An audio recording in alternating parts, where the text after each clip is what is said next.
Mr. John Vlismas.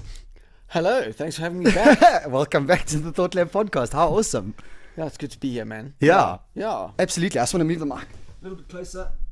Very good, very You good. see, like that mic control. Mic technique, so Mic important. techniques, eh? So important. So important. You know, had some mic problems last night in the show. Oh, really? Yeah, but it's all good.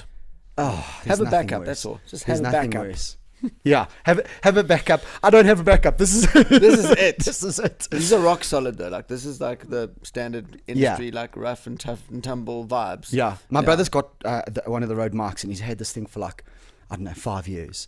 And it's just been abused, and you can see it just works. It just works. You know, shout out to Rode Marks. Thanks, Rode. Thanks, Rode. Thanks for the sponsorship, Rode. Oh my gosh. So let me tell you what, John. A little bit of it's not really a feather, but I feel like it's a feather in my cap. Right. So the first time I had you on the podcast, I got hold of you and I was like, will you please come on? And you very graciously said yes. And since then, you know, we've formed a bit of a relationship. So last week, gnwoQd got hold of me, Jade got hold of me and said, would you please have John on the podcast? And I was like, yes, I've arrived. No, we asked you. That's it. Yeah. So I phoned Jade up. I was like, obviously I'll have you on. So you see, I've arrived, John. Thanks to you. Such a pleasure. Thanks for letting us do it again. Yeah, It was such a joy last time. Dude, what a joy. Absolutely. Yeah. So you hear, and what's interesting is I have zero prepared.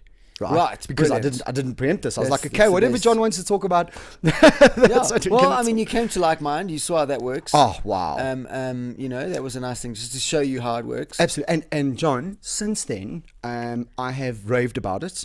So what's interesting is post Like Mind, and I have discussed Like Mind on two of the previous podcasts because I had Ndimisa Hadebe. Oh, wow. On the Okay, podcast. you saw there. Yeah, and that actually released yesterday, or at least for the guys listening last week. Right. And I had Alfred Adrian on. Oh, cool. Alfred, yeah, it's one of my favorites. All as a result of the gnwoQd / Thought Lab partnership. So Alfred was the first love child, Ndimisa was the second love child. But I've been raving about it, John. Cool, man. Absolutely been raving about it. In fact, Jade has been so kind as to turn around to me and say, you know, I can bring some of my clients. Because post Like Mind, I had a business group that I put together from a group of my clients called Business Lab. Okay. And it was a question of adding a little bit of value, doing a little bit of networking, and I told them all about this, and I've been raving about it ever since. Oh, cool, man. You'll bring them. The more people who come, the better. It's a very cool, as you saw, it's just a way for us to have quality conversation. Yeah. As opposed to a lot of the bad quality conversation that people have, you know, just because it's easier. Yes. It's easier and it's safer. Much safer. Isn't it? Yeah. But I was listening to a podcast the other day with arguably my favorite human being on the face of the planet who I've never met. Right. Jordan Peterson. Okay. And he had a podcast with with Joe Rogan, and they were talking about various stages of the changes in the way that society consumes information. Mm-hmm. And the first major change that changed the world was, of course, the Gutenberg press. Right, the moment absolutely, that printing came into being, because we now had a way printing to take information and give it to everybody else. And then the second big thing was television. But the problem with television is because it's such a valuable commodity, its time is restricted.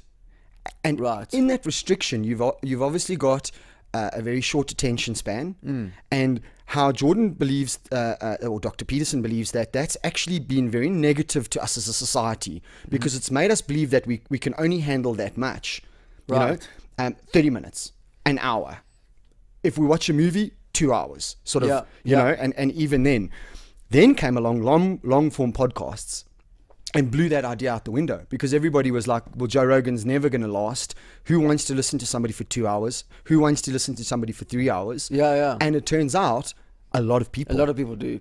They want that they're craving that conversation, and he equates podcasting and YouTube to the Gutenberg press in terms of its ability to allow people to sit down and seriously discuss things without gatekeepers, without I don't have big corporate. Before the press, books were written largely in monasteries, and they took very long to do. Yeah. They were incredibly valuable, and of course they were held by the church. So it's almost exactly the same thing, where channels have become these monasteries. Literally, there are executives cloistered inside. They create this stuff. It's overvalued. It's very linear. It's quite primitive. What's happening with non-linear content is kind of like the Gutenberg press. We get high-speed reproduction at a fraction of the current cost. And what's happening even beyond that is now it's almost zero cost of reproduction. Yeah. Radial spread. It's just instant. It's just getting exponentially better. So yeah, absolutely. Yeah, absolutely. Yeah. And I mean, I'm very seriously considering in the next while. So I mean, there's a couple of things I need to do for the podcast. I need to get a new camera. But even then, I'm sitting going, okay, cool, camera's cool and all the rest of it. And yes, the podcast will go out. But you've got something called Instagram TV now, IGTV. And I'm sitting here going, well, okay, so it's an hour, if I'm not mistaken. It's an hour. But if my podcast was 2 hours, I could very easily have my phone there, Instagram TV, the podcast live, right? Just hook up to Wi-Fi, Tellytrack, see if they'll allow me. But then in an hour's time, just go there and restart it. And do this. Do episode 2 essentially. The sort of episode, the same piece, yeah. Yeah, absolutely. Because this is what's happening now. Yeah.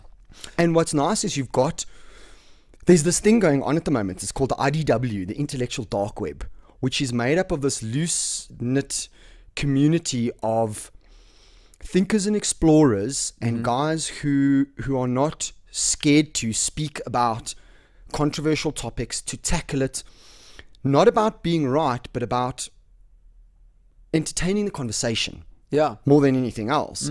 And it's guys like Jordan B. Peterson, Joe Rogan, Eric Weinstein, and all these great prominent thinkers. Yeah. And all of this is as a result of this new medium. Yeah, no, I'm fully I think if you can suspend the moral judgment, you can really explore something much more deeply. Correct. And we don't have that. We still have the big remnants of a very Calvinist, conservative upbringing in South Africa. I was about to say, especially in South Africa. Yeah. Across the spectrum, there's been a lot of damage done by conservatism in the progress of thought, because once you've made a moral judgment on something, you've pretty much stopped reasoning. You've just decided that that's what it is. Agreed. And it's a mess. I've been very fortunate. So post the podcast, I listened to one of your talks at Maddox. Okay. And then, of course, I listened to your talk at Like Mind. Right. And we were actually discussing this on the phone. As a result of these talks and as a result of it, I've actually started putting together the beginnings of a talk I want to do, which is living a dichotomous life. Absolutely. That's great. Yeah. So it's in its infancy, and I've been thinking about it more and more and more, and what that would mean, and how I could really make an impact with this talk in terms of really controversial topics, because I like controversial topics. Yep. But I got to be careful because I'm not a comedian, so I don't have this. I don't have this artistic license unless I just start labeling myself as a comedian. Right.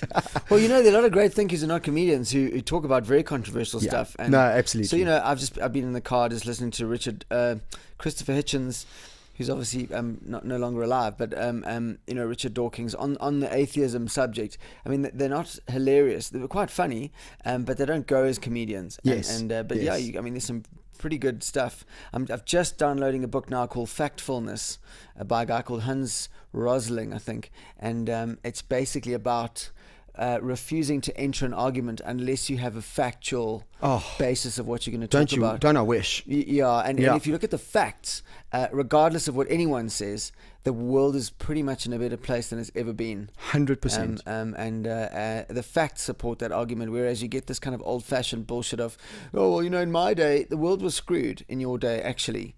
True story. There's this thing of the youth are going to ruin everything. No, they're developing and fixing things. No, I agree. Again, post Like Mind, and the inspiration I got from this was actually from Ndemiso.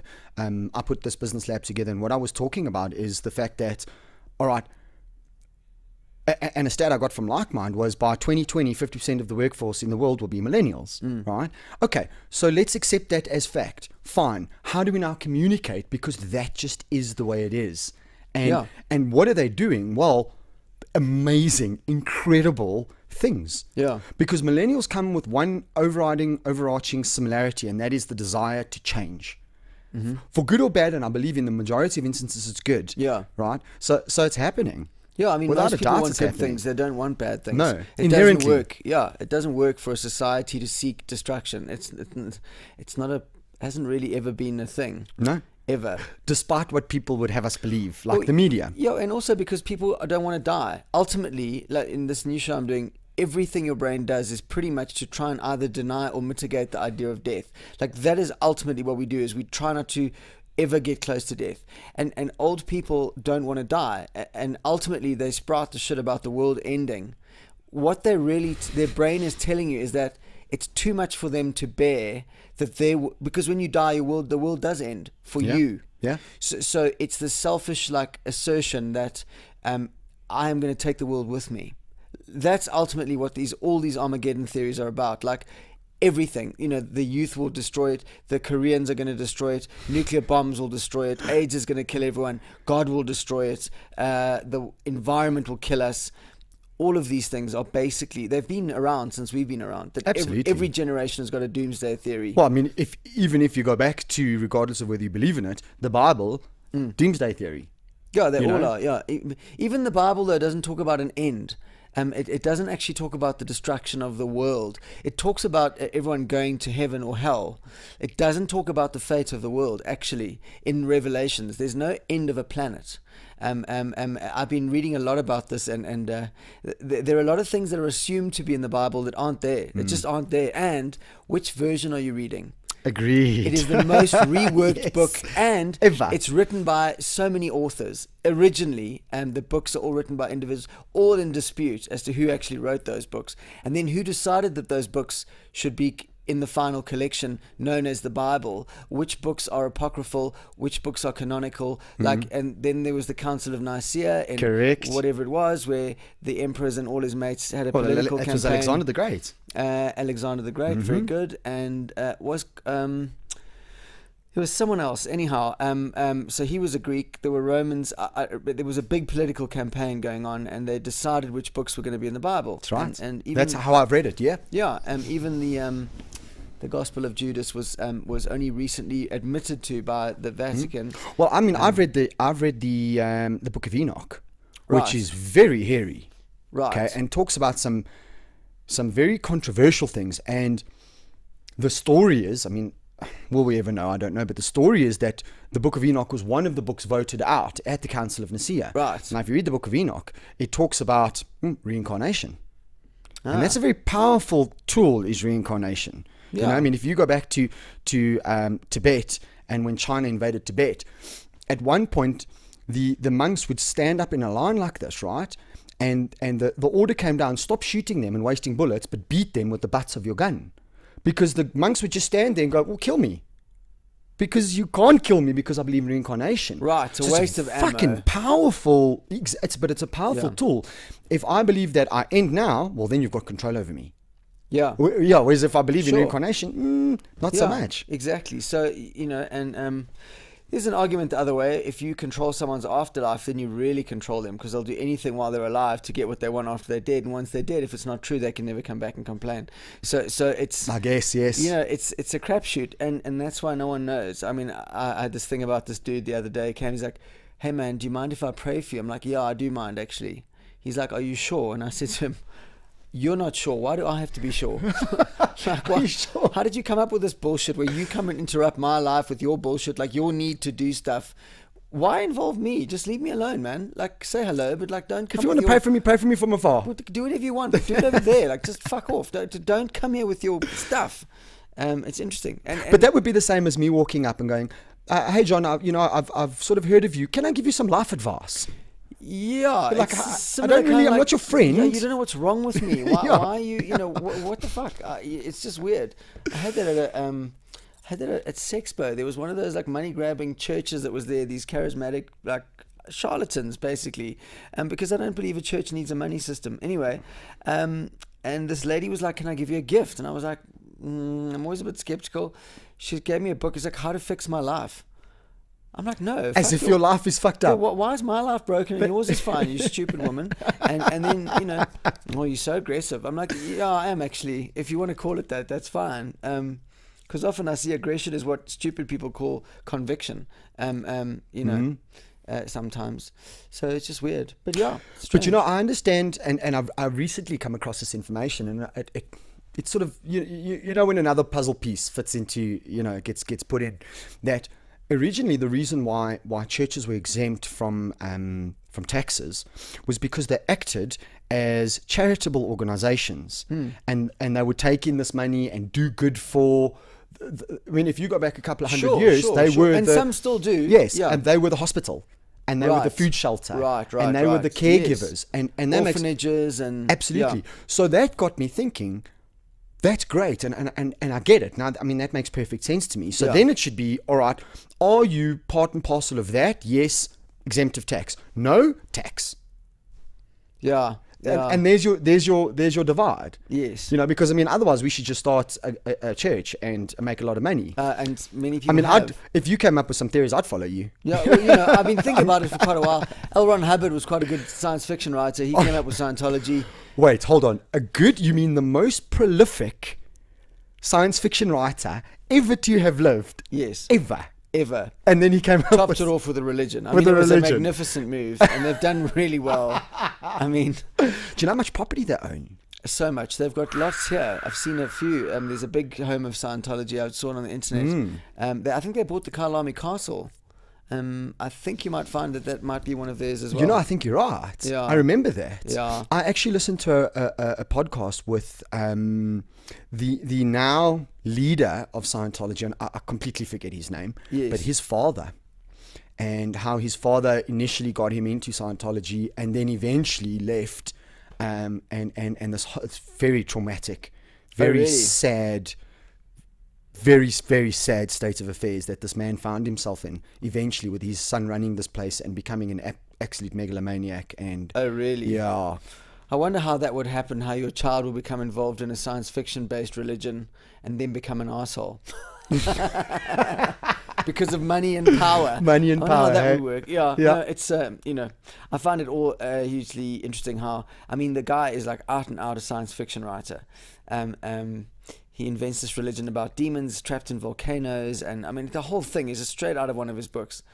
And then he gets some really, I believe, some movie stars with an incredible sense of humor who it's their biggest joke. It's their biggest joke. And now we're not allowed to say that because apparently this is a religion.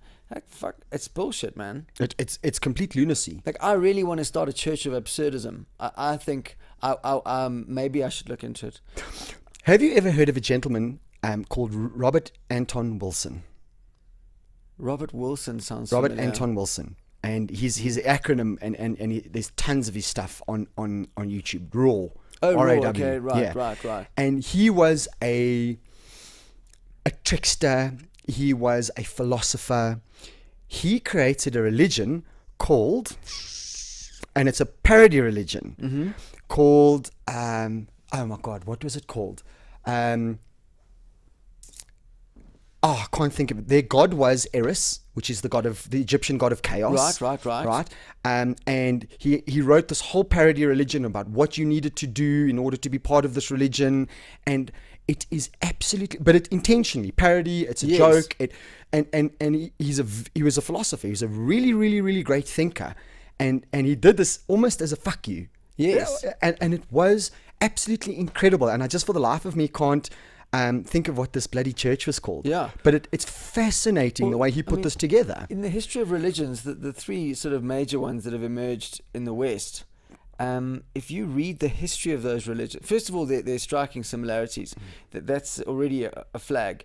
But then how they were the least likely religions to succeed, given when they arose. Okay. You can read the history of the National Party from its birth as a whole nother thing in the early days of sort of South Africa's history, as not even South Africa. It's always the outside weirdy, minimal chance of success. But they get through. Gets in Donald Trump. It's the unlikely, the outliers, basically. Yeah.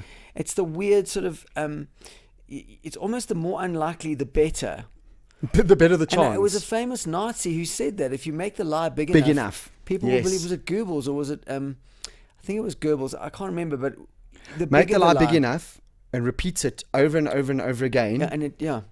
You know, and there's a part of the show now which is exactly the same. It's about dolphins, and people insist that dolphins are these like higher intelligent. They're just not. They're just not. There is no evidence that a dolphin has got any more brains than a goldfish. I mean, it's got physical brain, but its capabilities. It's a big fucking goldfish, man. It's just an idiot. And people say, oh, dolphins, and they can do like mind things, and they rescued the guy. They didn't rescue the guy. They were playing with that guy. They were bored. Potentially. Look, I'll tell you what. I'm more leaning towards the fact that, because I mean, at the end of the day, a dolphin is a mammal. Yeah. Right. It does have more brains than a goldfish, and I'll tell you why I think that. And this is the complete converse to what everybody says. Do you know that dolphins rape? Yeah, they do. They do that, and they often try and fiddle a snorkeler as well. Not often, but they have been known to swim up over a snorkeler and try and hammer them from behind. Yeah? Give them a little bit of love. Bit of love, yeah. So I mean, a goldfish doesn't do that, and a goldfish has got this very minimalistic memory, of apparently. Yeah. Oh, look, a castle, and then 3 seconds later, yes. Oh, look, a castle. No, that's also that's also bullshit. Yeah, that's not true. All right. Yeah. I think dolphins are intelligent, but I don't know if it's this idea of these life-saving dolphins, because if there's consciousness or if there's some sort of intelligence, it can swing both ways. Because we know for a fact that they rape. Yeah, I mean, and I wonder if intelligence is a precursor to rape. I don't know, but I've certainly never read anything to link them. But we've got this idea that we just want it so badly to be true that we now invent shit. And there was one cognitive bias. Absolutely, there was one like scientist who took a lot of acid in the 50s, who announced to the world that dolphins were like these just, amazing spiritual, and everyone just went with it. Like everybody went with it, just like Coca-Cola made Santa Claus red. Like we just buy this shit because we want it to be true. Yes. Do you know what I mean? Yes. Like, it doesn't matter what Christian people say. Burning a log and adorning a tree is a pagan thing. It's got fuck all to do with the birth of Christ at all. Like, there is no connection. Snow, Nordic, and then you've got like this guy being born in the Middle East.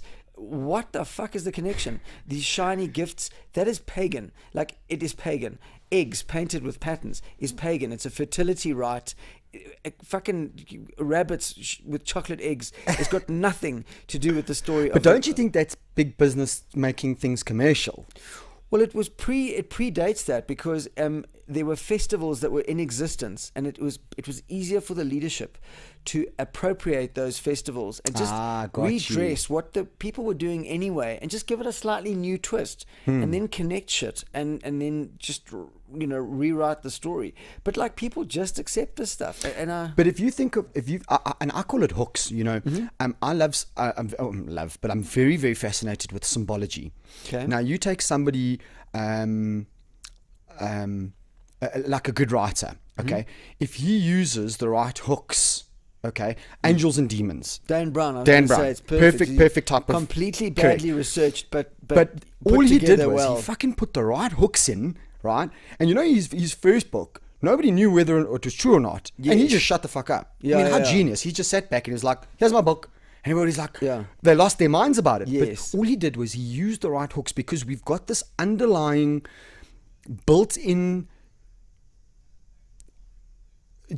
I'd like to say it's almost even built into our genetics, and into our culture systems and into our value systems. Yeah. And if you use those hooks, how genius. But that's it. Like, we use these like jumps because we want it to be true. You want to know that Jesus didn't die on the cross. You want to know that he was married. You want to know something that no one else knew. You want Da Vinci to have given us all like, it just didn't fucking happen. Like, it's just, it didn't happen. And that's why these experiments I've been looking at, like where you have different shades of grey that look like there's a shadow being thrown across, and so that grey looks darker, but when you actually take that thing away, it's exactly the same. But your brain wants to know that shade is darker, and it's literally just billions and billions of layers of quite primitive pattern recognition mechanisms that just overlay, and then how they're cross-wired. Like, the brain is interesting. It's phenomenal, but it certainly isn't the perfect organ that everyone, the brain, everyone's a brain expert. Go and read a fucking book. Like, it's not perfect. There are lots of fuck-ups in the human design that are the result of nothing other than unfinished evolution. And so, like, your eye, why does your eye see upside down? Why does your brain have to correct the image every time? Yeah, true That's story. not a great design at all. It makes no sense. And so it's how the eye developed, and then the brain had to kind of catch up and figure out how to rewire so that there's a part of your brain, and it's called the optical or the occipital. I want to say medulla, but I don't think it is. Anyhow, all it does is keep flipping images for you, and if you talk about efficiency, that's not efficient. Well, no, it's not really. I mean, if either evolution or divine design is so brilliant, there's a couple of snags on the list. Yeah. Well, I've been watching a documentary recently, and it's absolutely fascinating. I'm quite interested in just how flawed our memory is. Mm-hmm. And essentially what this lady did is, and I forget her name, is she got research subjects in. And she sits there, and so what she does is she takes a whole bunch of information from the family, and in a certain instance, she took the town where the girl lived it was a female subject, mm-hmm. where she lived as a girl, and her best friend's name. And she sat there the first time, and she said to her, "Do you remember when you lived in, for argument's sake, Springs, and your best friend was that person? Do you remember that you were in a fight? Your mom told me." So first she actually tells them a correct memory that the parents have told them. Right. So this happened. And so she establishes trust. Yes, that happened. Yes, that happened. And she says, "Do you remember when you had a fight and we had to call the police?" Okay, and this chick's like, "No, I don't remember it." She says, "Yes, you were in this town with this guy and there was a fight and we called in the police." Okay, next session. Carry on discussing. By the third session, these people have basically, these research subjects, right, 70% of them, right, had created this memory. Yeah. Where they actually said, "Yes, I remember, and I know what happened," and you can see the fucking confusion on their face, but they're going with it. Yeah. And they and the right peer pressure and the right hooks. Yeah, sure. And eventually they're like, yeah, I remember the fight and I remember what happened, and I remember pushing the person, but they pushed me first. And this fucking implanted memory. Yeah, so you prime the subject. Done. Yeah, it's a famous one of most people remember seeing the Bugs Bunny at Disneyland in the parade, and there's no Bugs Bunny at Disneyland. It's a Warner Brothers character. Okay. And they did that it was a very successful experiment. We put things in, we fill in gaps we want to be there. So like with the dolphin, we all want the dolphin to be this amazing, friendly, spiritual companion in the ocean. And it's not, it just isn't. It's not. They're not that intelligent. Like even a fucking goldfish will jump out of a bowl to get away from danger. A dolphin won't jump over a net. It's like, come on, fucker, really? You can go. Come on, dude. Why would you? Is that true? They won't jump over a net. No, they don't escape. Like they just don't, they're not as clever as everyone says. And ultimately, like the new research by neuroscientists is like, dude, they're not that intelligent. The scientist, I've been sitting here racking my brain, the scientist you were talking about, who said it is John C. Lilly. John C. Lilly, who took all the LSD. Right. That's exactly. He took all the LSD and then he was like, I'm high and dolphins are awesome, and I spoke to them and they're cool with us. And then of course Douglas Adams, who's my favorite, one of my favorite authors. Amazing. Right at the end, he's like, "So long and thanks for all the fish, because all the dolphins have left because they're aliens." That's right. Yeah. But it is this cultural. It's this cultural bias and cognitive bias. Yeah. That we all. I mean, why isn't a blue whale? If you look at the brain mass of a blue whale, it's fucking huge. Massive. It has got an enormous brain. It is by far the biggest brain we've discovered yet. They're not like these amazingly huge thinkers. They're just not. We want them to be, but they're not. You know, if they were, where's the evidence? You know, it's going to go extinct, and then because they're too big. And we catch them, and that's what happens there, you know. Harpoons and blubber. If we don't kill them, we're going to poison where they live. It's just the way it is, and fill them with plastic, and they eat plastic, and they should not eat plastic. No, that's true. Because it kills them, but they eat it. So, like, well, where's the evidence that these are these great Einsteins floating around we just don't have that evidence, you know. No, it's very, very, very true. Yeah. But we want, cognitive biases. It's what it is, John. It's the optimism of the human Spirit. condition. Yeah. We don't want to end. We want things to be magic. We want to believe in magic. We don't have magic. We have the internet. we have technology. Do you know what I mean? I used to read all of those like conspiracy theories. I just found it fascinating that the Queen was a lizard from a higher dimension, and like Hillary Clinton and her would go in helicopters and hunt orphans. It's all David Icke stuff. Dude, like Bohemian Grove. Like one thing. Do you know I'm a reformed conspiracy theorist? Yeah. Well, you know, my bottom line is this: if 1% of what David Icke claims is good, what the fuck is he still doing alive? Why haven't they used time travel to go back and kill him as a baby? Because then they wouldn't have this problem. Why is he still talking? It just doesn't make any sense. You know, and why are his books the most expensive books I think in the fucking bookshop? I think we might have touched on this last time, but it's this. I think we may have. It's this power of I know something that you don't, and I'm part of a group that you're not. I'm convinced, right, that... And I want somebody to come on the podcast and argue with me. Yes. And I'm dying to have a flat earther, right? But absolutely. I'm convinced that flat earth was a 4chan joke. Right. It started as a 4chan hoax, and it got put out there. I'm convinced. This is my theory, and I'm not saying I like where your theory is going. I'm not saying I'm right, and I'm not saying I'm wrong. Yeah. But this got put out, and then a bunch of fucking idiots latched onto this. Yes. And, of course, we know that if something is compelling and secret enough... right, just like Scientology, people will follow it. Sure, Freemasons, anything which has got, it's well marketed, man. You hit on it with Dan Brown. Like, it's just a bunch of really well stitched together ideas. It's just not. There is no backing. I'm yet to hear, and I've watched a lot of research online, specifically going to the flat Earth videos where guys are like, that's the one that changed me, you know, when I watched that. And I've watched these, and I'm yet to find a good reason, a good answer to the single reason I have. Why? Just why? If it was a conspiracy theory, if the earth is actually flat, right? And why do we need it to not be flat? Like, why? Why? Yeah, why have we hidden? Just tell me why. What is the actual reason for it to be? So that's what Christopher Hitchens refers to beautifully as Occam's razor. You know, just take Occam's razor to the thing. Like, exactly. What's the explanation? Like, why? What do you mean? And you find most of the shit will just fall away. Yeah. If you just apply the principle that the simplest explanation is probably often the right one. Yes, exactly. And it's not always right, but certainly, I mean, if you think about this thing of like Jesus and the tomb, well, yes, for everything to work, his body would have to be gone. That has to be. Obviously, that's where everything starts, because he's gone. Now, in any other situation, you get there and go, well, this was a burglary, obviously.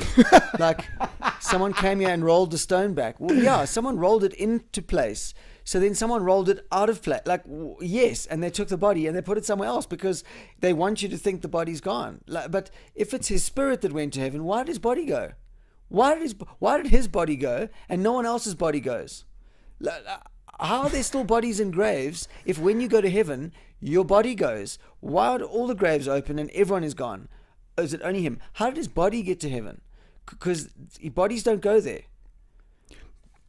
Technically speaking. So now, how does he get a spirit? Because he had to become a man, and he had to leave his divine nature and become fully a man in order to die on behalf of all men. That's the plan. That's the story. Then he didn't leave his body here. But you know what? Cultural and cognitive bias is the complete enemy of critical thinking. Sure. Because, again, something that I've been very, very interested of late and looking at very seriously is the art of critical thinking. And it is an art, and it's actually something that should be taught, is this critical thinking. And you know, I mean, some places do it right. They do it through debates, and some universities do it right. So they'll make you argue on both sides to show you, you know, that we need to be critically thinking. But if I'm not critically thinking and my cognitive bias is there, it's because the Bible says so. Yeah. That's why. Yeah. Well, of course Scientology works because L. Ron Hubbard says so. Well, exactly. What is the ultimate obstacle to critical thinking? Is faith. You just get told, well, when you get to a brick wall, you just got to believe your way through it. Well, no, that doesn't work for me, because in an experiment, you don't get to a point and go, well, fuck, this didn't work. No, let's just believe and then skip that part of the experiment and then go to the end which you wanted. Yes. Well, fuck, you can't do that. Like, that doesn't work.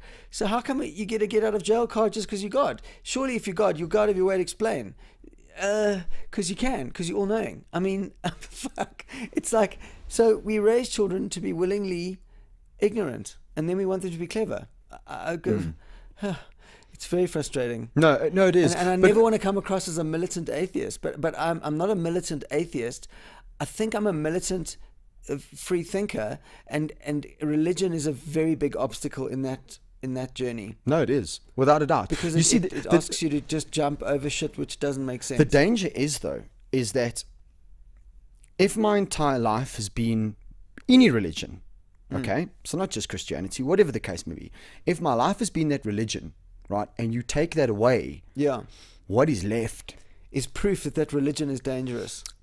Because you needed it.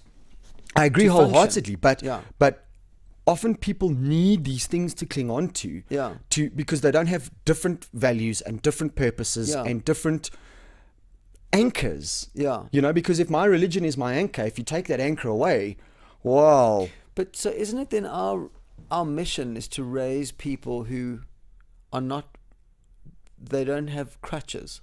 I agree. So in other words, like my daughter freely and really without any, I told her at a fairly young age that what the world believes, what I believe, and that whatever she wanted to believe, I'd back her. So if she wanted to go to church, Sunday school, I would take her, I would whatever, like, because I feel you've got to support people. She at a certain age has decided that is not, she just kind of believes what I do, which is, we're here now, be nice just for the sake of being nice. Don't do it for a reward. Don't not hurt people because you don't want to go to hell. That's not a reason. Being scared of hell is not a reason not to kill someone. No, these are universal laws. No, just don't kill anyone because it's bad. Because it's bad. Yes, it's a universal law. It's not good. Yeah, that's the whole. There's no reward. There's no punishment. Just don't do it. It's not cool for you as a person. And she seems quite cool with that. But if you look at critical thinking, John, if I was brought up in an environment, which we're not, right? So first of all, we know schools aren't the right environment and parents don't give us right advice. But if I'm brought up in an environment where critical thinking is something I'm taught, so I turn around to you and say, all right, I'm going to tell you what my truth is, but remember that my truth is only my truth. Yeah. Okay, and it's not necessarily your truth. Yeah. But the problem is whatever percentage, and it's probably a very, very large percentage of the population, are a sum total, right, of all the bullshit that's been given them to by their pastors, teachers, parents, family members, etc., etc., etc. We never get taught to look at ourselves and critically think about themselves and say, okay, what's actually me?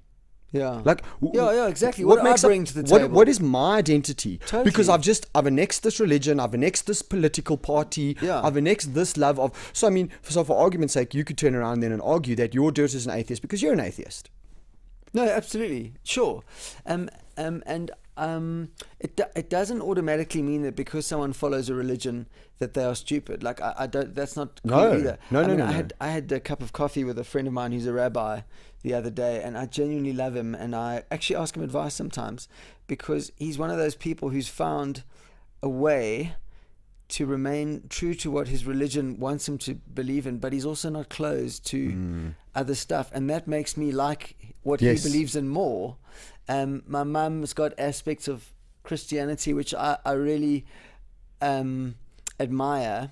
She is kind and charitable and empathetic, and she says those things are as a result of her beliefs. And so, I mean, that in theory, that side of her makes her a better person.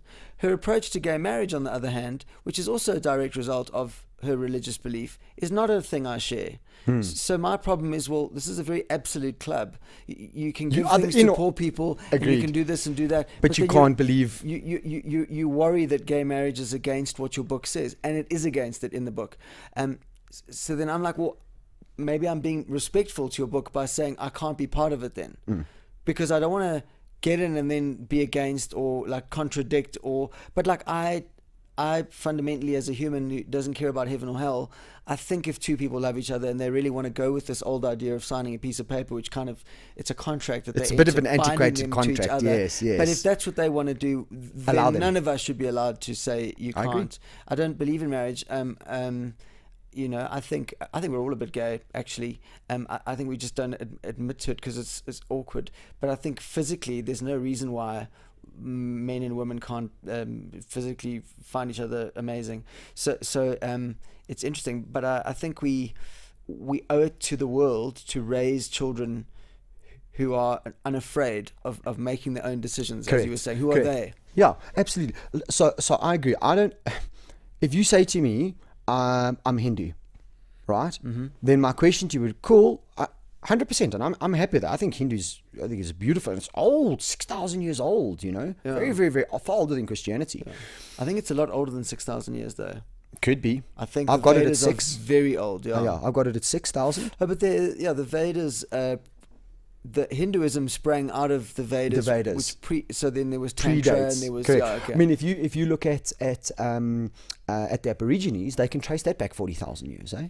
Sure. Yeah, 40,000 years, the Aborigines. Nevertheless, Yeah. my point is, okay, cool. Is it as a result of your choice or was it inherited? And that's just my question. Yeah, you know it's what I a mean? good point. So I've been playing with and toying with my political stance massively as a result of this dichotomous talk I want to do. Right. So I've been playing with this and I've done tests online to see where I land and just playing with these ideas. The problem is it needs to be not because my dad was or my mom was. Sure, absolutely. Or Yeah. this was. And my dad gave me a phenomenal gift, you know, despite the fact that he's a Christian and he has his degree in theology because he loves. you told me that, yeah. He allowed me to think. And he said to me, go out there and explore and go out there and find and come back with your own. Yeah. I mean, what a gift. Yeah, that's proper. He Yeah, gave me a it's- book which was completely against. He said, there, read that. Fucking blew my mind. Yeah. And that's such a gift that I got given. And I think, you know, these two things, John. I find myself, like you, questioning a lot of things, right? Yeah. On the other hand, ignorance is a little bit fucking bliss. Oh, it's amazing. That's Hey, why most people choose it. Wouldn't it be easier Yeah, just I to don't have wanna, my like- belief systems? No, I just want to, and like default yeah, settings. bam, done. Yeah, Life's yeah. easy instead of, you know, toying with hard questions. Yeah. And these questions can be very destructive for a family, for yourself, for... So I have a thing about that. I worry about. I have a friend who is constantly searching. Like I don't see it. Thanks. I don't see it as healthy inquiry. I see it as mania. Okay. It's you know, whether it's So drinking. he's obsessive. Yeah, and switching all the time. Like being, this week I'm a reborn Christian, the next week I'm going to be gay, then this I'm going to be like, and they're not even polar opposites. They're just various like refuges where you just like keep running through. You're looking for the wrong thing. You're looking in that thing for what you need, but you're not looking at yourself. Why do you keep switching? And Wayne Dyer said a great thing when I was doing rehab in a book. If it's not what you're looking for, you can never have enough. Like, and I get that. If you're drinking because you're unhappy, you can never have enough booze. Because if what you're looking for is booze, at some point you'll have enough. Like if you want to eat sweets, you can eat sweets to a point, And then and then you can't eat anymore, right? Like if you want to eat food because you're looking for food, when you've had enough, you stop. Anyone will. Whereas if it's not what you're looking for, if you're unhappy and so you comfort eat, you can eat way beyond when you're full. Because it's not what you, and the Buddhists call that a hungry ghost. It's someone who just keeps eating, but if you're a ghost, you don't get the sensation of eating, of filling up. So I find that scary, and that word I think can be destructive. Is if you don't, if what you're doing is not genuinely exploring new things, you are running away from yourself, or you know you're looking to fill a hole that you just can't fill. I tell you what I do worry about, John, is I worry about the role of, and please, I'm not discounting the mother, right? But for a young man, I worry about the role of the father, and I worry about, you know, it should be the fathers and or the mothers, but the fathers who, especially in a male's life, right, a young male's life, who gives them these critical thinking tools, who really teaches them, but nobody's out there doing any of this. You know, it's just do as I say because I said so, because that's what I was told from my father and grandfather, and you know, this is the lineage that we get given, and this hierarchy or patriarchy that gets given. You know, even now with all this information that's available to us, you know, if you look at somebody like let's say somebody who's changed a religion, right? Yeah. And I think people who have changed religions, regardless of which way they've gone, I think that's incredible. Yeah, because they've done something really fucking powerful. Yeah, they have they cross addicted though? What's Have that? they cross addicted? In other words, you give up one addiction for another. I'm with you. You see, so okay, I'm you with used you. to take heroin, now you shop too much, or you fuck too much, or you know, you just put your mania into with another you. project. Yeah. So that's look. I mean, if, you know, Cat Stevens, you know, he kind of became a Muslim at a young age after a near-death experience. You know, the singer. I think at the age of 19 or 21, he was like on top of the world, and he nearly drowned at the beach.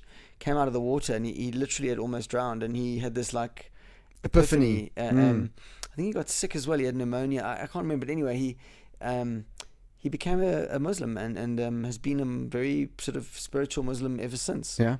You know, he was the top-selling musician in the world, and he nearly drowned within a stone's throw of safety. Yeah, and that's when he decided that was his calling. Yeah. And, so I mean, fuck, I don't know, man. I suppose if you make a change, that is good. It's got to be good. I think it's good because at least you've taken stock. Yeah, and that's what I mean. You've made some kind of change. Decision for myself. Yeah, this is my identity. This is sort of who I am.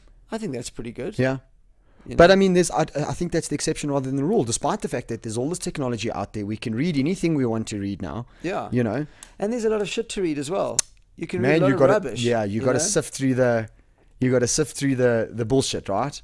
I think it's great that you moved beyond the conspiracy theory realm. I was in there too. I loved it all. I was in balls deep. I was in my early 20s. I was a complete conspiracy theorist, and I thought I knew all these secrets and I knew things.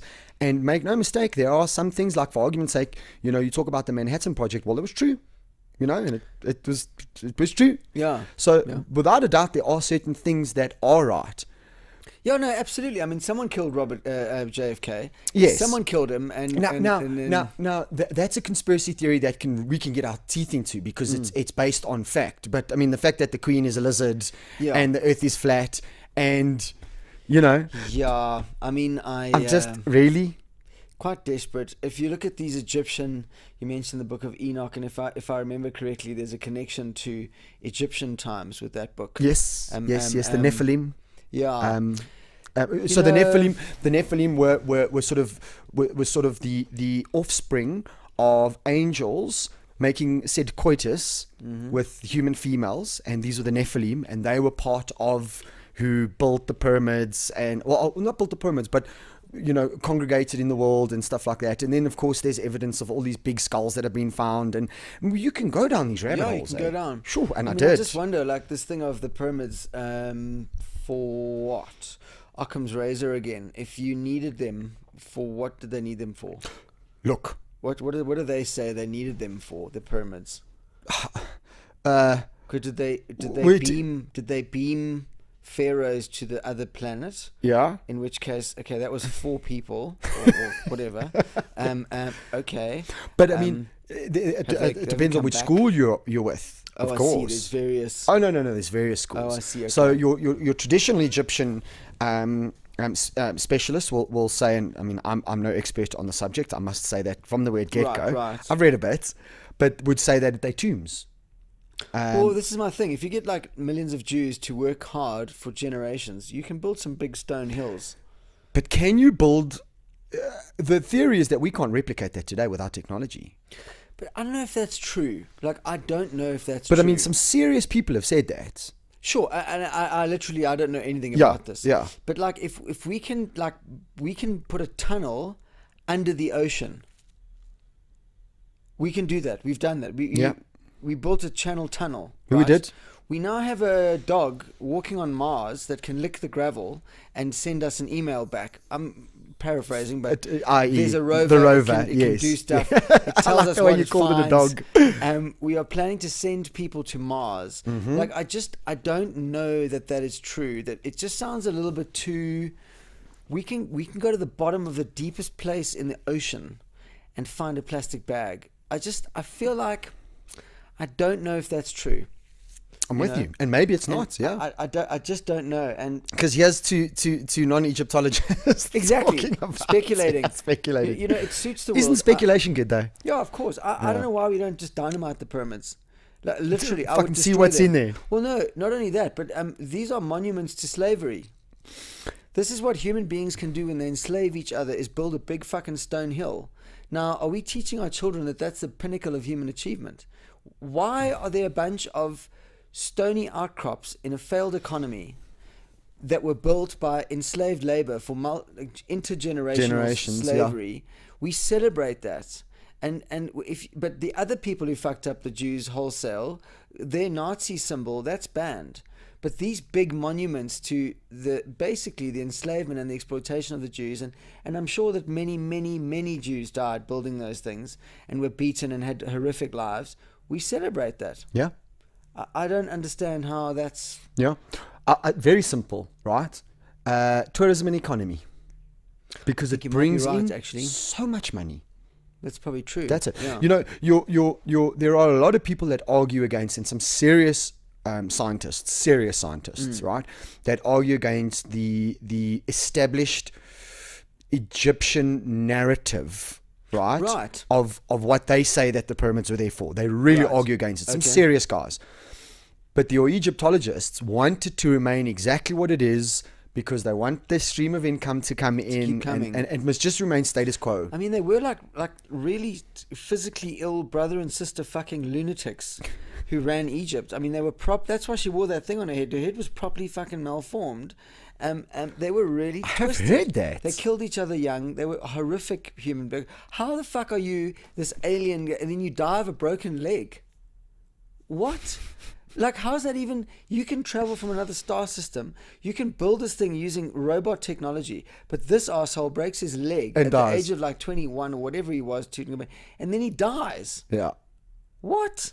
I mean, come on, folks. It's a bit like, well, why doesn't he have like some kind of... But John, silver, I mean, golden... there are some really fascinating things out there in the world that really can't be explained.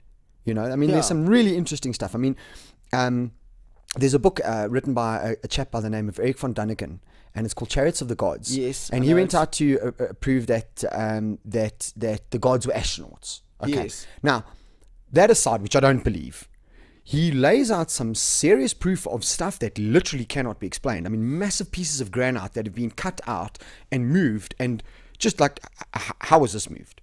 I mean, there are some things that are fucking freaky out there. I think it's this... Personally, and again, I may be wrong, but I think we go through these cycles of civilization, and these may potentially be throwbacks to very ancient civilizations. Yeah. I don't know. I mean, I'd love to believe that. Yeah. And maybe that's my cognitive bias. I'd love to believe that there were ancient civilizations that were highly advanced, and I mean, I think fucking Atlantis was real. Yeah, no, and sure. then I leave, and then I'm, the podcast and the discussion, and I go back to the fact that we live here today. Yeah, I mean, there's pyramids off the coast of Japan that you can go and scuba dive on. No one's really sure of how they got there, but there are anomalies, and I just think in any system that's been around for as long as we have, there's so much has happened. There are billions and billions of events that have happened, and you'll get anomalies. I mean, I just think of all the things where we read, but if you look at the relative number of anomalies versus the number of, let's call them non-anomalous things that have happened, they're such rare events. Like, then some dick arrives. I mean, old Van Däniken, he's been around forever. He's written so many books. He's just this dude on the fringe of society. I don't know. He's a bit David Icke, and a lot of what he claims to be scientific, he's been largely discredited by a lot of researchers and historians. Correct. So I mean, he also wants to sell books, and absolutely. He wants to be rich, and he wants to be famous. He wants to be liked. Fucking L. Ron Hubbard invented a religion. Eric von Daniken has invented an alternative history. Yes. You know, what's his name? He wrote the Game of Thrones. He just wrote a great story and said, "Fuck it, it's just a story," and it's a great story. Remember his name, but what's it? JJ, whatever, or whatever his name is. He's amazing. So I just think it's the more I learn, the more sort of, you know, they always say that people are, if you take those tests, you're generally a centrist. That's kind of where most people exist. Yeah. You know, because of Occam's razor, like you just, it keeps bringing you back to probably what's the most likely scenario. Yes. You know. That's why I said, you know, after all this chat, Yeah. I'll get in my car and then go back to the last day. Yeah, and you know, your brain will go back to this thing of like, it doesn't matter. Like, one day I'm going to die. Like, because if there's a spaceship, maybe there's a chance. And you know, like, it's just that thing of like, well, if reincarnation, I might, maybe it's not, well, the chances are this is what it is. And you know, I love this sort of atheist argument of, because this is the only chance you get, we are the miracle. Like, a sunset is a miracle. The fact that you've got the nervous system and the gear to appreciate a sunset, to let a sunset touch you in a special way, or look at someone you love, or fucking right now, biology has conspired to get your molecules into the right configuration that you're allowed to appreciate a cup of coffee. I mean, the work that goes into just that. Just agreed. A combination of warm, bitter, sweet, alertness. It's just, fuck, man, it's incredible. And why isn't that enough? You know what? How much do you need? Do you really? You need to live forever to be like that. That is how demanding we are. Whereas if you just say, this is a beautiful plant. It sucks up sunlight, and this one isn't. It's fake. Because it's fake. Yeah, this one was made in China by children who haven't slept for 37 hours. But the concept that I can understand that plant is giving me the gas that I need to metabolize as a consequence of the sun, which is the center of everything that we have. And then we're in the Goldilocks band of that sun. Goldilocks band. I mean, we could have all been fucking sea squirts at the bottom of the ocean right now in the dark. Yep. You know, that is amazing. And so to sit around being glum about the fact that, one day it's all going to end, is a fucking ungrateful, mean-spirited, selfish act. It's just awesome right now. And if we go back to what you were originally saying, inherently, despite what everybody would have you believe, I think inherently the majority of the world, the large majority of the world, will do the right thing for the right reasons, because that's what they will do. And there's only a small portion that would want to be megalomaniacs, narcissistic, powerful, all-controlling. Yeah. But most people will do the right thing. Yeah. And if that wasn't the case, we wouldn't actually be alive as a species, because it took the community for us to be here. Exactly. The complete community. Yeah. So take away everything, I'm sure we'd be okay. Yeah. And every organization or centralization or mobilization that has been based on kill, rape, destroy eventually ends. It cannot continue, because everything needs equilibrium, and those systems take too much. So whether it's Steinhoff or the Mongols or the Romans, or it doesn't matter, everything which takes too much ends sooner or later. White privilege ends soon. The land, it doesn't matter. Every system seeks equilibrium, and it will be corrected, and it doesn't matter. You can plan to be dominant for 1,000,000 years, 1,000 years. It doesn't matter. At some point, your thing will end. Yeah, absolutely. You know, Microsoft will come to an end. Agreed. Do you know what I mean? Nokia came to an end. BlackBerry. You know, all of those things. But it's the same with the Romans, the Greeks. Everyone has their chance. The Germans, you know, everyone has their go. The English, I mean, ultimately, you know. The English, the Portuguese. Yeah. So my thing is, I think you're right. I think ultimately equilibrium is what really rules. Yeah. You call it equilibrium, I would call it balance. Yeah. I think the universe ultimately seeks balance. Yeah. Well, I think any system is because it rests. A system rests in equilibrium or balance. So there's no shortage or surplus. So there's no flow. You know, I mean, obviously there's flow in a system, but a more stable system is where there's equity of some kind, where there's a high deficit or a high surplus, there's going to Yes. something will happen. Yes. Yeah. Yeah. Well, I mean, something else that I've been looking at and speaking about a lot lately is the balance. And again, it comes back to this dichotomy, but the balance between living in order and living in chaos. You know, when we live in order, things are too rigid and too structured and too within our box, and there's no change. And we can only ever grow when we're in states of chaos. But if we're in too much states of chaos, well, then things spiral out of control. And it's this idea of living between order and chaos, and living within order, but consciously going into states of chaos, so that when chaos does hit you, you can handle that. Yeah, and I think there'll always be those people on the edges. There will be the sort of deviants and the chaos merchants, and like, that's all necessary, but it's not the core of society. No, it's not. It's not the very core. No. So you have all that stuff, and I mean, I'm very happy because I live in that space of it's a bit mad and you know, anti-establishment and all of that. That's healthy, I think. You know, some dissonance on the edges and stuff. Healthy debate, robust kind of argument.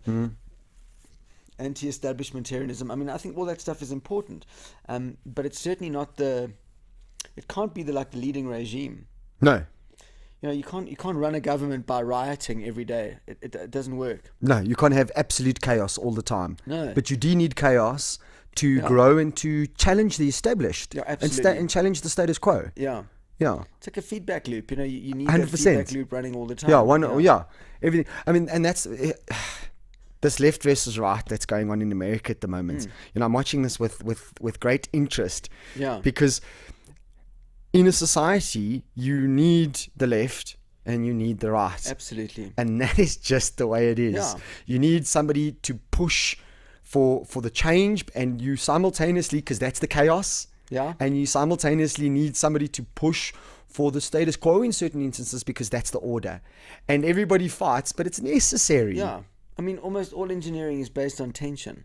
Yeah, there we go. So you need a tension. You need tension, and I mean, it try not to be destructive. Am I sitting badly? Yeah, I'm moving away from the mic. You need tension. It's a necessary part of a system. You know, so it's just a case of the quality of the tension and how you resolve tension, or you manage tension, or you live through tension. Yeah. Or you know, I think that's important. No, I'm with you. I think it's called dynamism. You know, I'm not going to argue with you. Yeah, I think it is. It's just this constant state of you change, therefore the system changes, therefore you change, therefore the system. Like, it's just this constant thing, and I think you need those things. But people kind of live, you know, talking about, Jesus, I can't believe all this white stuff. It was my old days. I'm just really dry skin at the moment because of the weather. So you have this. I mean, things change all the time. Things shift. I mean, I fully get all of that. But I guess what I'm trying to say is that it does, like a government will fuck up all the time. But that's what happens when you're managing massive chess pieces all the time. It's big management. It can't last forever. The greatest civilizations have all come to an end. Yeah. Which is, I think, why I'm lately beginning to be so fascinated with this idea of living this dichotomous lifestyle where I can hold these two completely opposing views, live in a centrist state, and almost cherry pick and go, well, because if I label myself left, then I need to be part and parcel of everything that is left. And if I label myself right, and if I label myself Christian, and if I label myself anything, I mean, we are the sum total of all these labels that we give ourselves. Yeah. Whereas if I, and that's not to say that I don't have core beliefs and I don't have core value systems. And I mean, there are core things that I believe in. Yeah. You know, but if I say I'm left, well, then I need to. By then I'm painted with that entire brush. Yeah. Whereas with this, putting yourself in a box, you know. Goes That's back it. to who's Huntley? You know, Exactly. Never mind what the left is or what Christian is. Who's Huntley? Yeah. And then start from there. But you know what? Who's Huntley? Fucking hell of a question. Yeah, I know it's a big one. To really, really, really start asking yourself. Yeah. You know, and now we're borderlining self-actualization, and we're borderlining asking some really, really hard questions. Yeah. And I don't think most people want to go down that route. Or maybe they do, they just don't know that they can, or they're not willing to take the time, or they're too scared. I'm scared. It's comfort. Like it's this I'm comfort scared, of, John. Yeah, I'd be happier. Ignorance is bliss. Yeah, well, that's why everyone loves Twitter and The Bachelor. That's why I like soccer teams. It's this stupid fucking need to belong to, I'm an Arsenal fan. Just fuck off. No one cares. Like, how sad are you that you have to wear someone else's like shirt? You didn't earn that shirt. You bought it at a shop, which just cheapens the whole idea. Why do you have to define your life by like some people you've never met who are going to kick a ball around a field and maybe get it? It's another pattern recognition exercise. You only watch it because it's gamifying. It's giving pattern recognition a chance to like enjoy itself. That's all being a fan is like, I belong. You don't belong to anything. They don't give a fuck about you. Like that.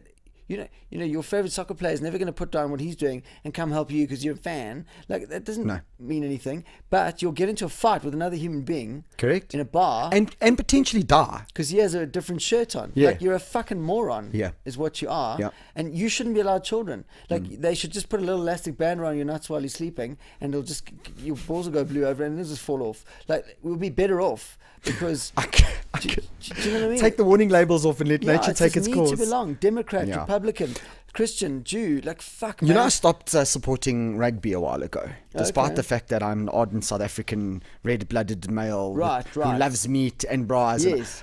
And it was so liberating because this emotional attachment that I had was all of a sudden gone.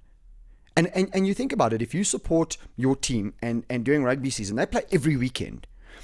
That's a very big emotional attachment to something that you have no control over. Yeah. That can change your mood, get you in a fight, get you depressed, get you happy, all these different things. And you really have no control over it. And the moment I let go of it, and it was largely due to me, it's irrelevant, but it was liberating. And now it's like, oh, World Cup, okay. And the Sharks are playing the Bulls, okay.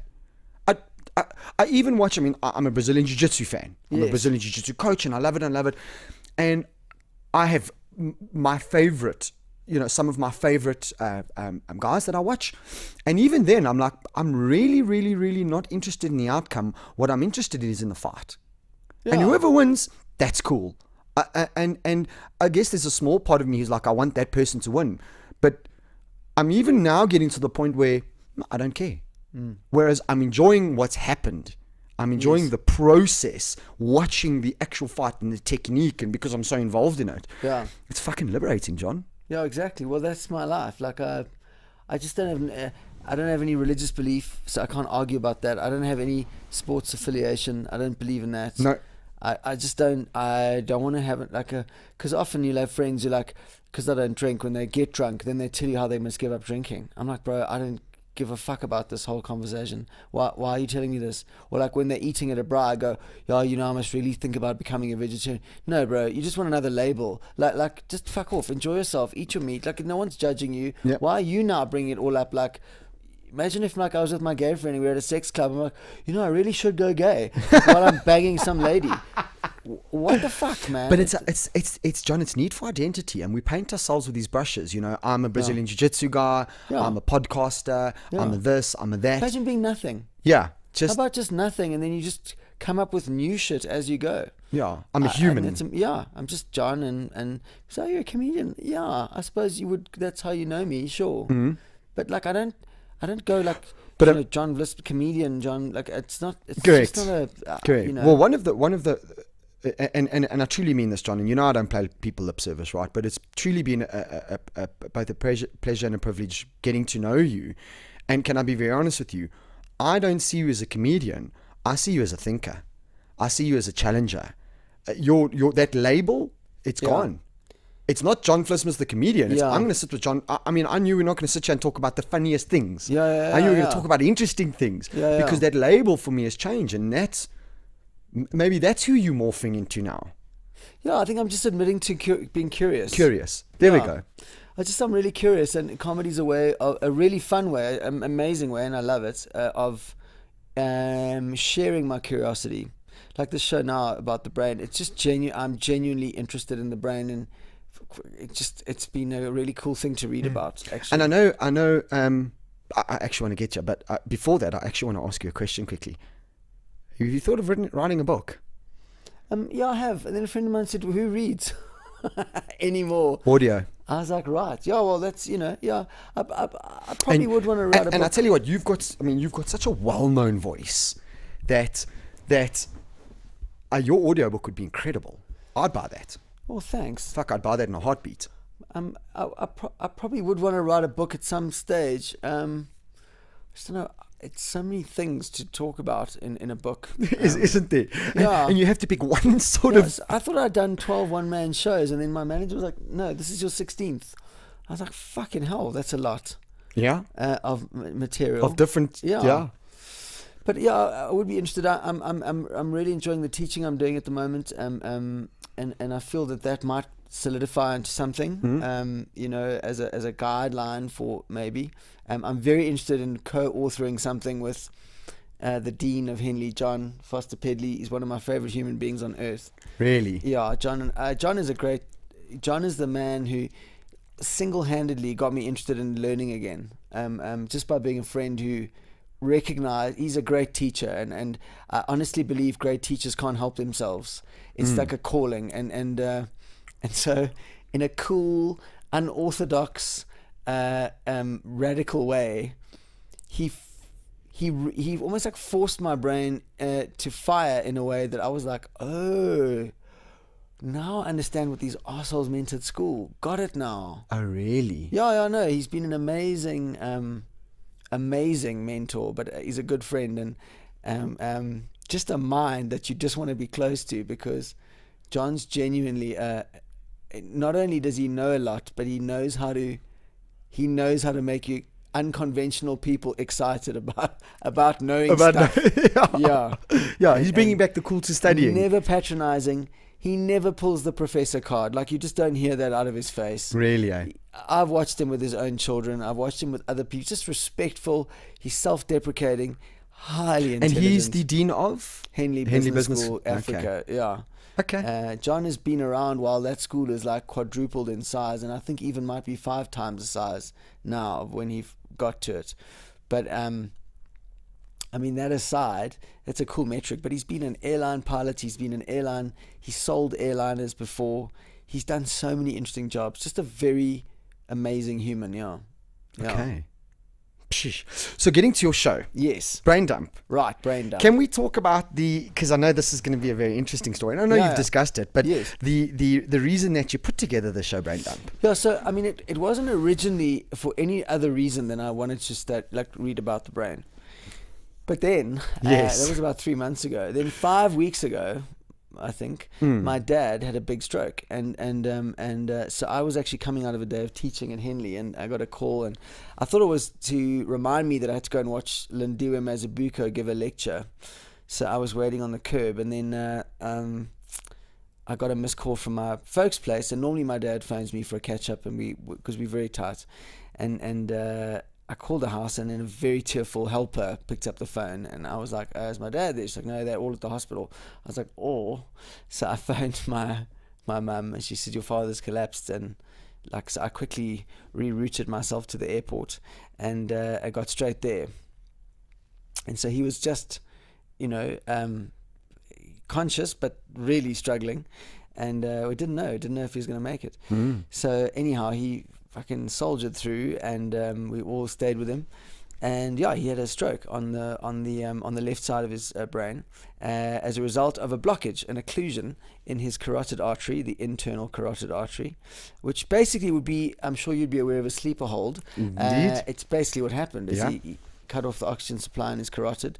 I would imagine your sleeper hold would be on the external carotids, but anyway. Correct. So he basically collapsed. And then couldn't speak or move his right side. Wow. So we stayed with him, and just stayed there until we could know more. And anyway, I got a picture of him this morning. He's sitting up, and he's moving his right side. His arm has come back online. But anyway, so I started reading more and more and talking to the doctors, and because it was important then. And to understand. Yeah, and I was able to say to him, listen, you've had this stroke. It's not the bad one. It's a blockage. It's not a hemorrhagic stroke, so you haven't had any bleeding on the brain. There's no ongoing damage.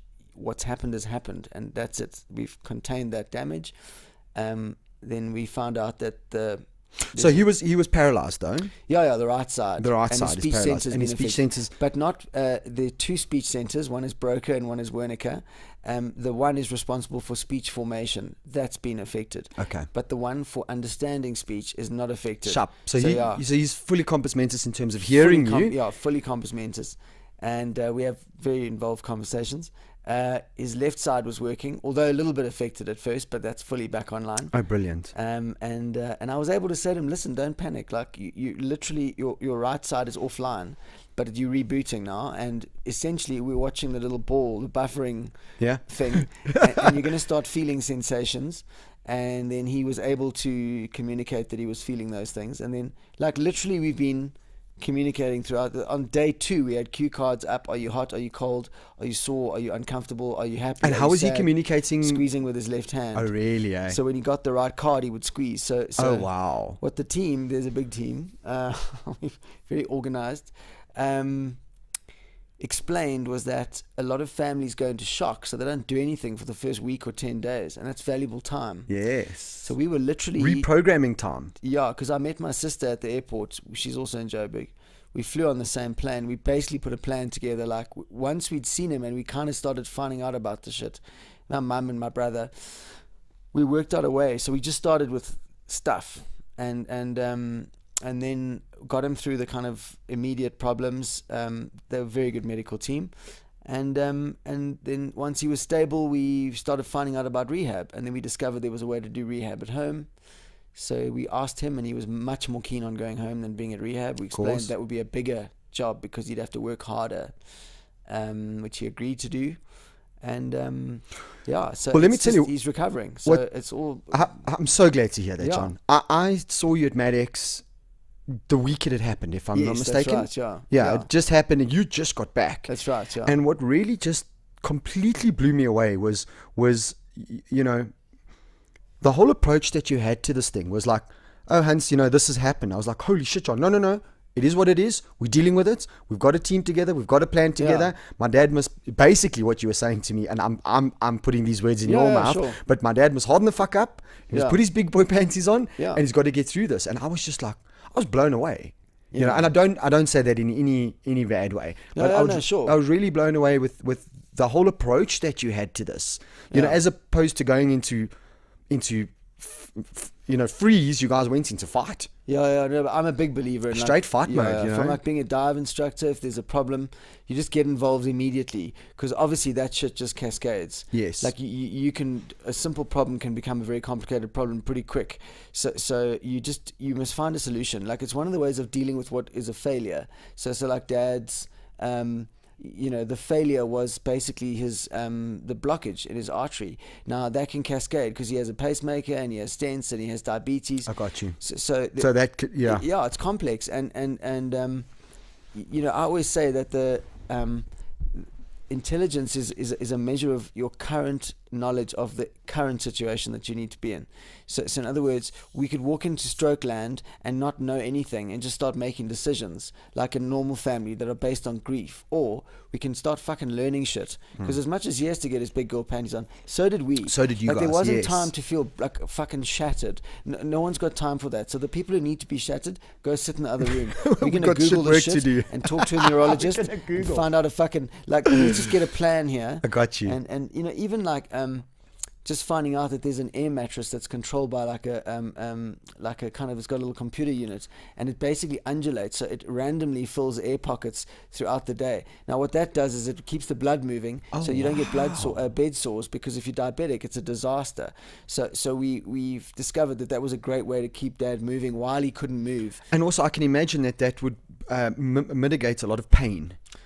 Probably. Because if you lie in the same position oh my God, can you imagine? So like just finding out shit like that, like getting him a therapist, physio and a speech therapist, 2 different people, and working that out, finding out what kind of massage he would need, at what time of the day, how to feed him. The doctor then lessening, interestingly, his insulin intake, because when you're recovering, what they don't tell you is that insulin has a toll on the body. It does correct your blood sugar, but it has other ramifications. Exactly. So in order to help him heal, the idea was to try and feed him in such a way that would lower his requirement for insulin in order to give his body that extra boost. Like, there were just so many different. So we met with a diabetician, we met with an endocrinologist, we met with a cardiologist, we met with a neurologist. There were just all these people, and the operation was like, let's get this guy the best possible opportunity. So when we say to him, you're gonna have to make an effort, like, but we're doing everything we can to make sure that you have the best possible chance. For me, when you start operating like that, you don't have time for the crisis. No, because now you're working. And you've got a plan. Yeah. You've got there's a goal. A plan. There's a project. So it's like comedy. If you don't have great material, you're fucked. Because if you hit Mayday, you need to know you can rely on your material. Yes. Yes. Lloyd Gawler kept giving this talk about opportunities overseas, and then he stopped and he went, "Oh, by the way, the one thing you've got to do when you get the break, you better be fucking funny." And it's the same with this kind of crisis stuff. Is you can be one of the panicky, bystandery. It's like business, man. When it hits the fan, who's in the forefront? Are you going to stand around crying, or are you going to fucking get on with fixing it? Yeah. So same thing. And I mean, just what an incredible story. And I'm assuming, and we discussed this a little bit, and you said I'm assuming right, that a lot of these pre-talks and a lot of what happened with your dad has now very much shaped, translated into the stand-up show. Into Brain Dump. Yeah, which is like therapy, because you take all this dark shit that happened and you turn it into light. So now I kind of weave that into the story of the human brain, because I explain what is it, and then what can happen to it, and my dad, and just stuff, and then little moments we've had where I've made him laugh, and like he's lying there and he's like giving a bit of a shaking of the shoulder. Now he's much more vocal, and he's got more body movement to express. But at that stage, Shane, when he was lying in the hospital bed, because he lost a lot of weight, he's quite an overweight guy. He's always struggled with his weight and obviously the sugar. So I said to him, "Fuck, Dad, there are less extreme diets you could have done." He just started laughing, because he had that tube, and so he couldn't even eat like normal food. He had to eat what they gave him, which was like a sugar-controlled thing. So and it's come out as the show, which partially research and partially my own therapy of getting over what So it's your use of comedy to deal with what you had to go through. Post-traumatic incident, because it is. It's not sure. No, it's heavy. I mean, we all had moments we had to excuse ourselves and just go and have a little breakdown, and then come back when we function. I'm going to go have a cry. I'm just going to go. I'm just going to let it all out, and I'm going to come back and we're going to carry this shit on. I just need to go. Because there were moments like where, he you don't know. You don't know what's going to happen, and then you get a sign, and it's massive. Hope. It's huge, like a big squeeze of a hand, or you see the right move. Like, you don't want him to know you actually beside yourself. You don't know what to do. So you give him a big yay. You go outside, you're like, "Oh my god," and then you go back in. Hey, excellent. Okay. Well done, old man. Because But, it really is big boy pantsies time. Yeah, I mean that's exactly what it is. He's got the biggest of them all. I mean, I can't believe that this oak. I forgot. My dad's 74, and like, you see him getting increasingly less, like, powerful, and then you see real power come out, like proper. He's lying there, and you can see what he's doing, and you're like, "Oh fuck it, you're actually inspiring all of us here. Really, no one here is as strong as you being right now. Like, that's amazing what you're doing, and you're not being patronizing. No. Of course. I don't know if I could face a feeding tube or like a this or that and not know, like, what's going on. Yeah. And I said to him, "Listen, we're going to help you, but you're going to have to, and then this tube, if you don't like it, you need to swallow, because that's important for you. I know it's important for you." And I could watch him looking at me, and then the next morning I come in, the doctor goes, "Fuck, I don't know what's going on, he's swallowing." I was like, he was like, "Fuck that tube." Yeah. He hates that tube. Yeah. It's terrible, that feeding tube, eh? I've never had one, so I'm very lucky. Yeah. But I'm reminded of the podcast I had with Ian Weinberg. He was a neurosurgeon. Okay. And maybe somebody you should reach out to. Oh, wow. He developed something called psychoneuroimmunology, which is basically the study of your emotional state in comparison to pre and post big operation recovery. Oh, right. And it was just absolutely fascinating. Wow. The information that he had. In fact, I listened to a little bit of the podcast on the way here, just as a sort of reminder. But it's amazing how our support group and our emotional state has such a prolific and profound outcome to our recovery. Right. I had one of my students, and it's such a fascinating story. He got a disease, And 2 years ago, December, I got a phone call from him in hospital, paralyzed. Completely and utterly fucking paralyzed because of this disease. It was a neurodegenerative disease. And, fuck, what do you do? How insane is that? And he said to me, Hunter, I'd lie on my one side until I was in absolute pain.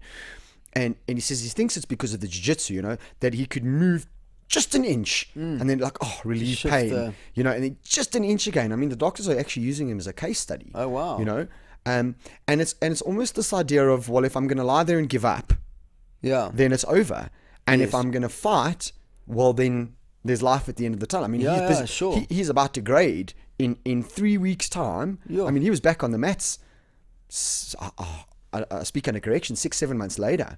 Sure. But I think it's also it's got to do with your emotional state, but also the support group. And I mean, that's what you guys gave your dad. Yeah. I think there's definitely there's this massive support group. We've got this amazing doctor. His dad's diabetic specialist, and he was telling me that one of the biggest things you can give a patient is empathy. It's one of the most powerful tools a doctor has, and that was actually said by, I want to say, Oliver Sacks. I can't remember. It's the guy who was a very famous brain. He wrote about he was like a brain surgeon, or he was just a very smart brain guy. And he had a neurological event, and he said that the one thing he really needed was empathy. That was what he found. Yeah, I'm going through hell. Try and be there with me. Yeah, that's it. And powerful, Yeah.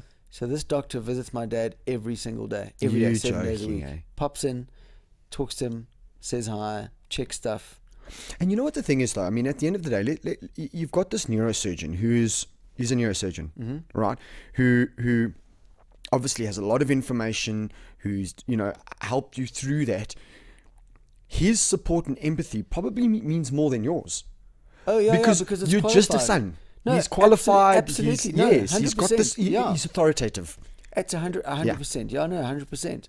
Because he's the expert. He's the expert. Yeah, there we go. I can be to a point, but I'm also like my dad. I'm like, okay, that's lovely, but you're not a doctor. Exactly. Do you know what I mean? I've got that. Fuck off now, bring the doctor. I was giving my dad on day 1, day 2. I was giving him his blood pressure results. I was giving him his blood sugar because I know my dad. He needs to benchmark in his own head. That is too high. That is too low. I need to be aware of that. Be careful of this. Just talk him through it because that's my old man. He needs to know the shit. He's like an analytical person. So he needed to know. He's like, you're going to be fine. He's like, fuck you. Don't tell me that. Yeah. Give me the numbers. Show me the proof. Yeah. There we go. I'm not going to believe you. Yeah. I don't give this a good... People leaning into him. Hello. I'm like, Dad, that must be so fucking you off. He's looking at me like, yeah. I was like, yeah. I know. I don't know what these people I think they're helping. They're just fucking stupid. Yet in their own way, they are trying to support. But yes. No, because someone who's weak is a child. In their own mind, that's the connection. It's like, oh, hi. I'm like, no, he's 74, guys. It's very clever. Speak to him like a human being. Stop breathing on his face like that. Yeah. Anyway. Wow. Crazy. It's crazy, eh?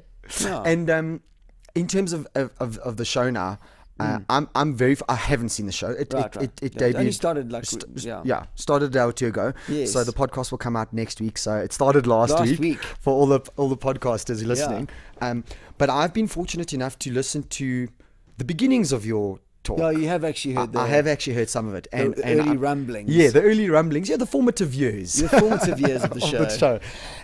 And John, I cannot wait to go. Because I told you there's a big group of us going. I can't wait to see the show, man. I think it's going to be absolutely amazing. I think it's going to be hilarious. But I think it's going to be informative. Well, that's the good... and maybe a little bit challenging. People who've been to it said it's not like the racism show where it poses heavy moral questions. It just tells you about the brain. I just tell you about what the brain... Try and demystify it a bit because there's so much bullshit that people sprout. They're not experts. They don't know. We stand around a braai and we talk about the brain as if we're these intimate experts. Yep. We really don't understand the brain. No. I mean, experts kind of understand the brain, but we really don't understand how a brain works. Us mere mortals. It's not that romantic. It's not that fucking mysterious. It's certainly not this deep genius computer that everyone thinks it is. It's a processor, but it's not it's not beyond understanding. People are getting to the grips with how the brain works. Yeah. What is interesting is it is definitely a sealed unit. So in other words, it's not supposed to really be. It's designed to last as long as it can without any intervention. So, like for example, my dad. So that there's 4 carotids. I think it's this one. Just see on the thing on the right. Yes, it's this one.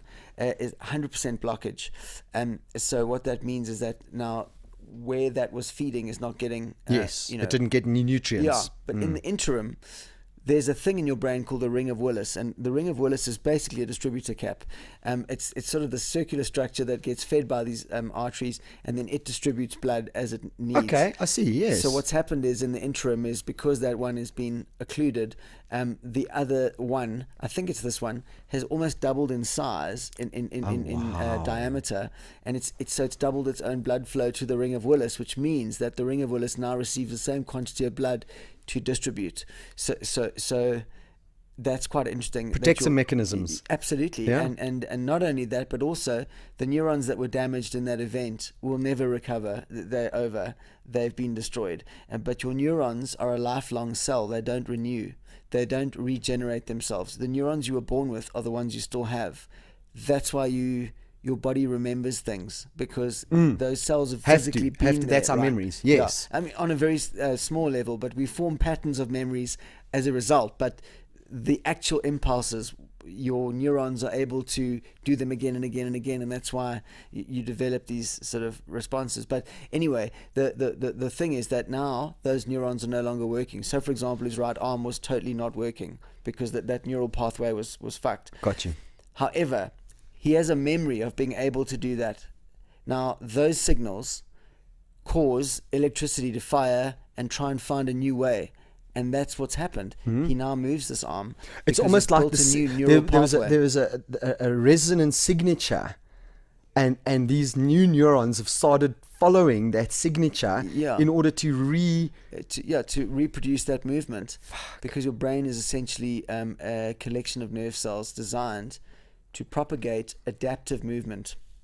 So that's ultimately why we have a brain. Everything else we have is a wonderful bonus, but the conjecture is that that's why a brain was formed originally, was adaptive movement for survival. So ways in which to move the body to not die. Survival of the species, right? Yeah. That's So anyway, so he's rebuilding those pathways, and that's the good news in the show, is that neuroplasticity is a reality. Is a reality, yeah. Absolutely. You don't when you get drunk, you don't kill brain cells. That's bullshit. So the buffalo theory is wrong. It's all rubbish. And what you do is you confuse your brain cells. They can die, but they don't. Not on the scale that people talk about.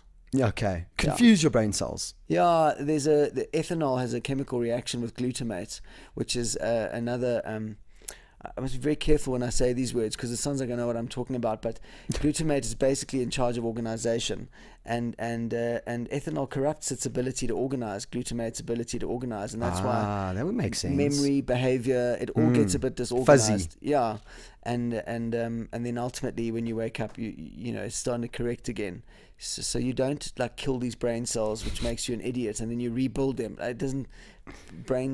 Neurons don't regenerate. Yes. So that's rubbish. Yeah, it's a myth. Got you.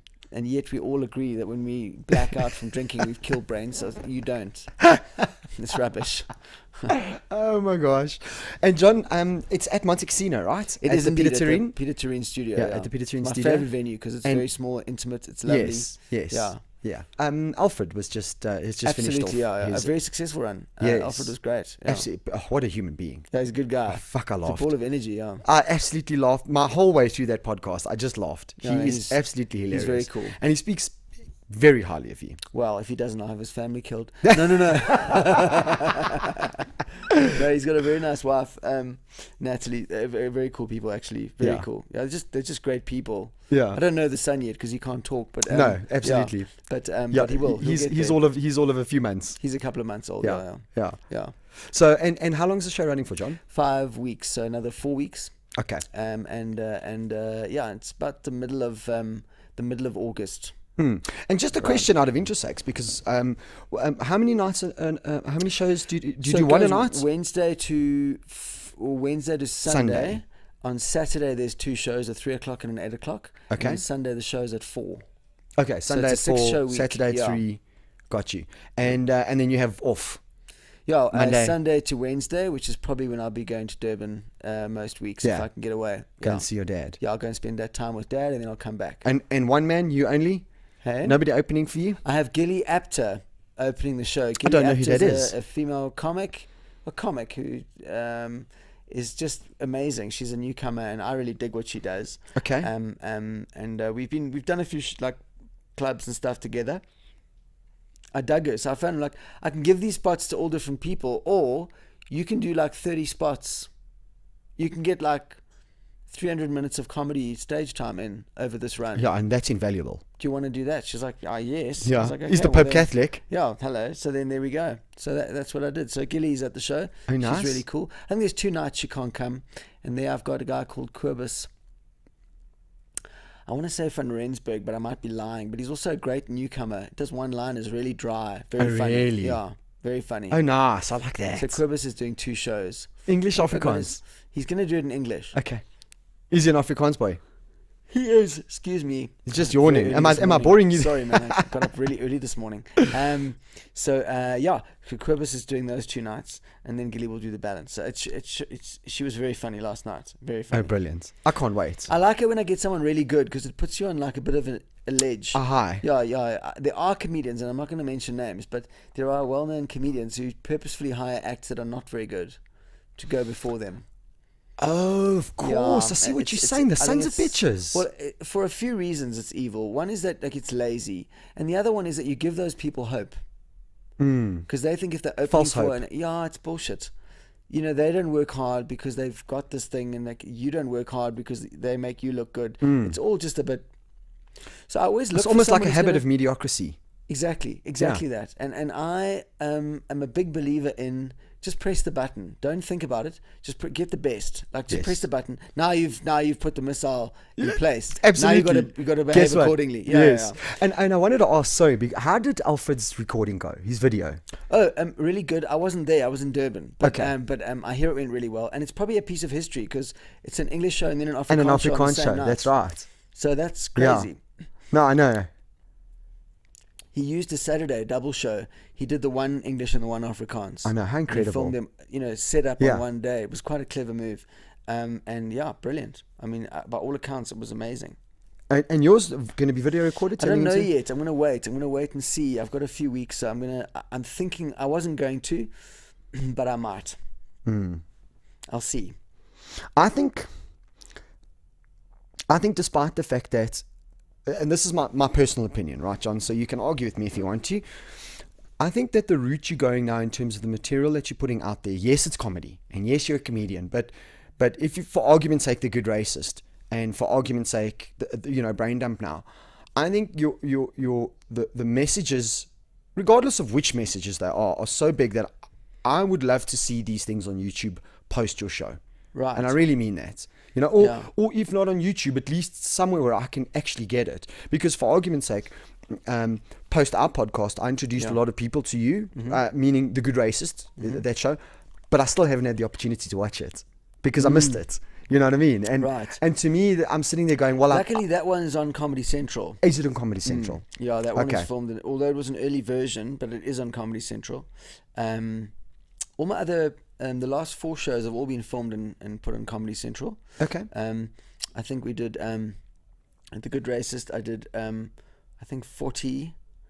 Oh, Revelations. The Good Racist, Revelations, 40 and 38 special. I think only 40 may not have been on it. May have been actually. I don't know. Yeah. You speak to somebody who doesn't have DSTV. Right, fair enough. They exist somewhere, and I think I own them, so I can get you copies. Oh, lovely. yeah. No, I'm just saying, I gave licenses. I never ever sold the production, so I own my own catalog. Oh wow, nice. No, I've never been a commissioning. I don't get I don't want to commission anything. I want to sell a license. Yeah, I own it. Yeah, it's here's the mine. license. Yeah. Here's the rights. I'm with you. Yeah, no, I've got you. absolutely. Because I mean, even in preparation for our first podcast, I like to obviously look of it, and then there was a lot on you, but there wasn't a lot of your comedy. Yeah, It wasn't on I'm YouTube. not proud of a lot of my early work. That's why.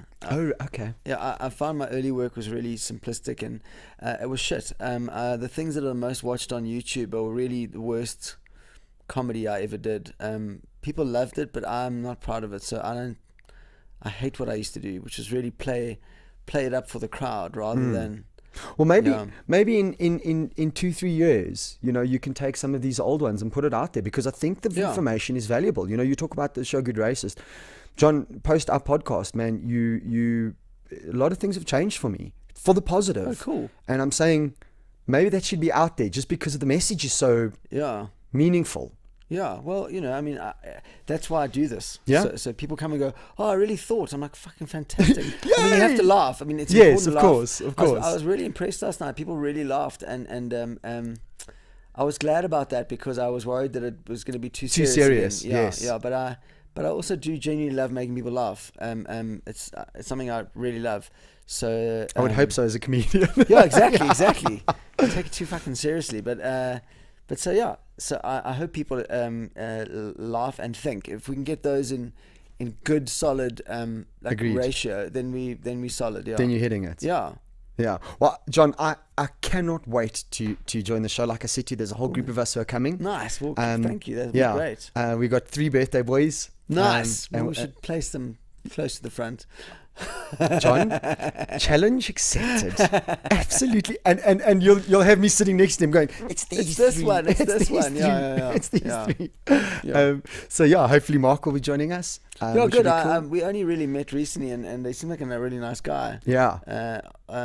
So I'm looking forward to him coming. I'm looking for all of you coming. Yeah. Yeah. I'm looking forward to it. I think it's going to be absolutely phenomenal to see the final product.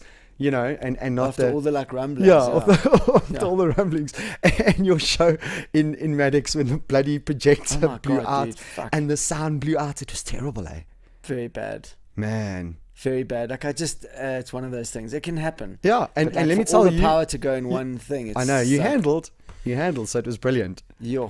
Anyway, well, hopefully next year they'll fix it. But it's been just under 2 hours. I can't believe it. It's amazing. Already? Yeah. Ridiculous. Nice one. Well, thanks for having me, man. It's been amazing. It's an absolute pleasure. I love having you on the show. Again, I'm going to say this to you anytime. Thank you. Anytime. And again, let's have that Roman Cabernet discussion. Yes. At some stage. Absolutely. Yeah. Can I set that up? Anytime. Because he said there were some things he didn't agree with, and I would love to talk about them. I couldn't agree more. You know what I mean? Like, just see what it was and why. And, I think that will be a phenomenally interesting podcast. And I really mean that, and for all his, I think there's good mutual respect between you two. Yeah, and absolutely. And I think there's going to be great argument, but great argument. Not well, like not a unconstructive argument. Exactly. Yeah. I'm a big believer in dissonance. I think we've spoken about this before. Absolutely. Dissonance is hugely important. Yeah, I agree. Yeah. So I'll definitely set that up without a doubt. Okay, we'll set that up soon. And then again, I know we're working closely with WAC now in terms of getting guys on.